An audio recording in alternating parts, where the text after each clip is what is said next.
ready to inject some serious digital distortion into your videos. Today, we're diving into Capcut to create that sought-after glitch effect that screams modern and edgy. First things first, open up your Capcut project and select the clip you want to apply the glitch to on your timeline now. Tap on the Effects option. In the Effects panel, navigate to the Distortion category. This is where the magic happens. We're going to start with Wave Distortion. Go ahead and tap on that to apply it to your clip. Once it's applied, you'll see the adjustment settings now.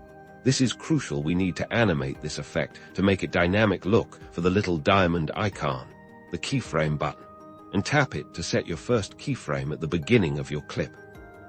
We'll start with a moderate strength. Set another keyframe a little further down the timeline and increase the strength significantly. Then jump ahead a bit more and bring the strength back down to 0. This creates that pulsing, corrupted look. To enhance the glitch, we'll add another layer back in Video Effects. Head over to the Basic category and find Mosaic. Apply the Mosaic effect now. Go to its Adjust, Settings, and significantly reduce the mosaic block size. Think of this as adding a sharp, pixelated disruption.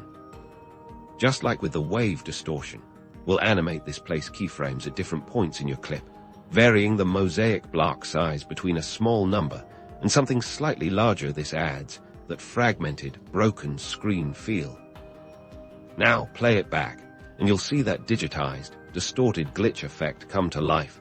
You can experiment with different distortion effects and combinations to achieve your unique look. Play around with the speed of your keyframes to control the intensity of the glitch. Remember, practice makes perfect.